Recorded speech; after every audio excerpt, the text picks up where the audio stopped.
iModerz, like I thought they were a spacey main. Cool. I just didn't know they would triple down on it. They are definitely going with the smorgasbord, the spacey sampler right here. It's going to start off with the Fox versus the Prodigal, Aegis that you mentioned there, Karanol. Let's see what goes into a game number 1.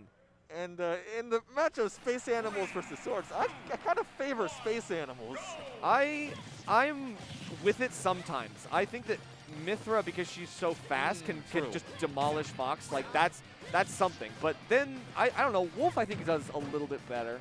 Fox is a tough one, though. Yeah, well, I think it depends on where Fox gets. I think if Fox gets in on Ike, that's free. Oh, yeah. Oh, yeah. 100%.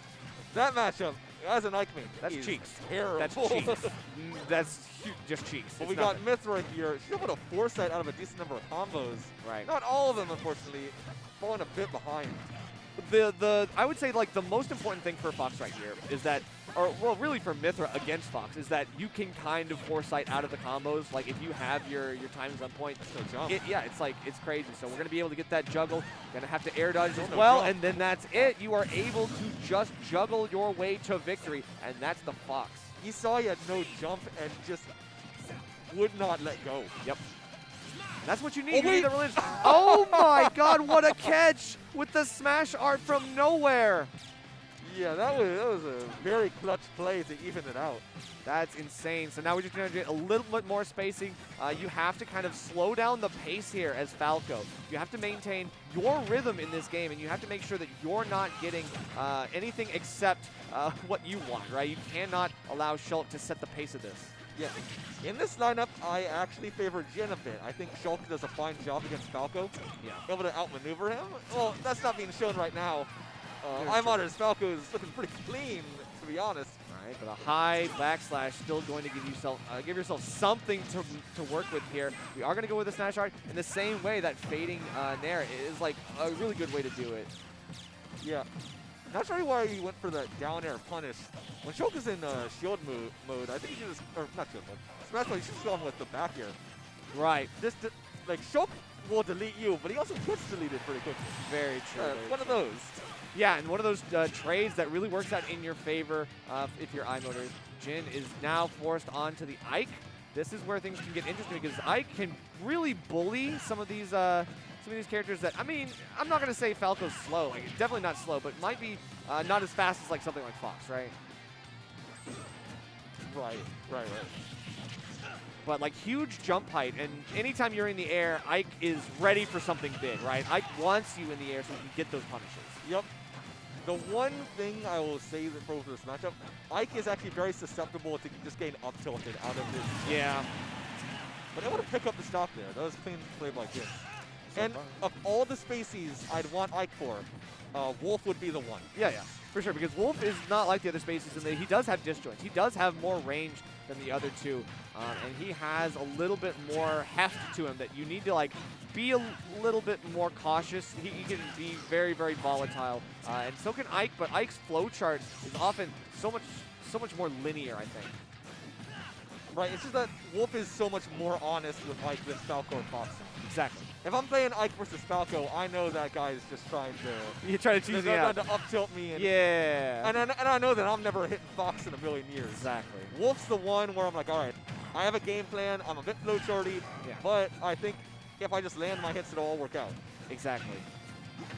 Okay, now wait, we've got something else here. Just looking for one of these nairs, but he's not spacing it correctly enough. And Jin is starting to get one of these out-of-shield options. There are few and far between for Ike, but they do exist. That up throw was interesting. Ended up all working out. Huh.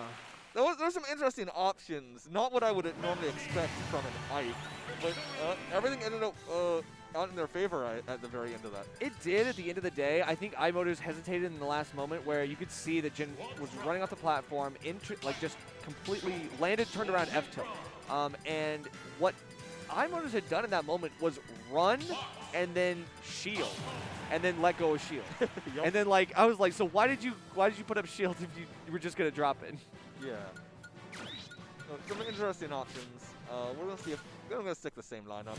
Yeah, we are gonna see no switches up, at least at this point. So Ike was doing some good work as the anchor. We'll see if he needs to rely on it again here. No switches at all. Running that PS2 as well. Yep. And PS2 is such a comfort pick for a lot of people. Yeah, we are definitely in the pick PS2 every time bracket. Yeah, it feels like that. Because it's like, with Squad Strike, there's like so much like context at play. Like you have 3 different... Ooh. You know what? Never mind. All right, so Pyro's going to be able to get that down there. It doesn't even matter. Stage picks aside, we've got an incredible start here out for This is more what I was expecting to see out of Jin when I saw this is the player we were watching. Yeah, exactly. Jin's Pyro Mithra, like we didn't actually see it too much there. It kind of got like posed by the Fox.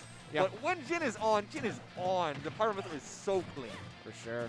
Still getting caught by the landing hit of the forward air. Now a lot of people like forget that Falco forward air has that hit when he lands, and people will just let go of shield or even get poked by it. So always got to be careful. Has carried Falco for a good game now. Oh yeah, many years now.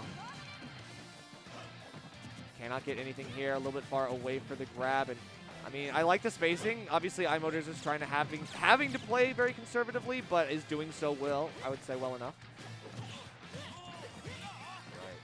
Gonna piece Falco up a bit.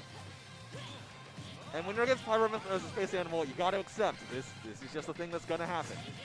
That's right. We're gonna get one of those side Bs, able to get enough just to send him up, but Falco able to fast fall down, not really worried about anything in depth. It's just like the game of shield chicken. You are gonna get caught by that down tilt, which it does offer a lot of stock taking potential here.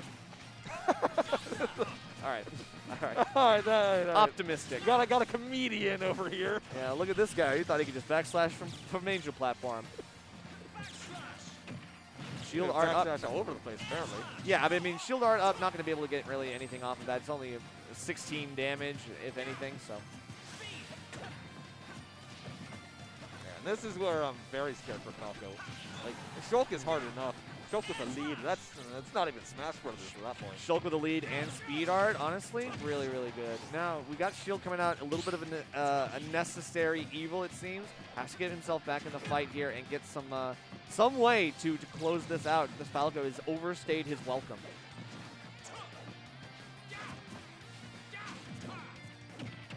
Okay, just a grab off of that, nothing serious. Ooh. Okay, yeah, he was actually very serious. Yeah. Sorry to downplay it, everybody. Had some extra airspeed to actually close the gap there with the speed art, or the jump art rather. Very, very nice. Good awareness. And as we said about Wolf, Wolf is very, very good, but they're also quite fair. Yeah, it is one of the more honest top tiers, you know, if anything. And so you have to rely on mixing up your times. You can't rely on cheese as much, right? I'm not going to lie, Wolf back air might be borderline. Nonsense. Borderline, but it's still honest enough. You know what to expect. You know what you see is what you get with Wolf. Yeah, this is rough. And we've got a whole ass Ike waiting in the wing. Exactly. Might not need it, though. Might not need it. Took it all with the call out. Well played from Jin. That's a 2-0 over iModerz.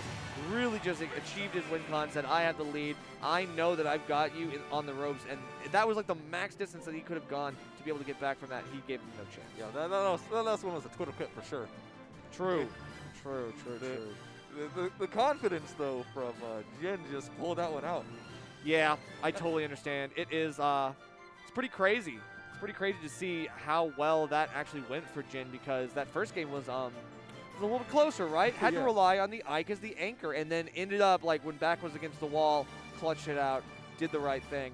And then in game 2, it just seemed like it was a night and day difference. Like they figured it all out. Yeah, and again, that is Jin, best in Kentucky, like, phenomenal player in their own right. I expect them to do very well in singles this week. That makes sense. Oh, well, I know you're excited for this one. We've got Send PK Chris up next. All right. As if I haven't casted enough Nest today, we're going to have more.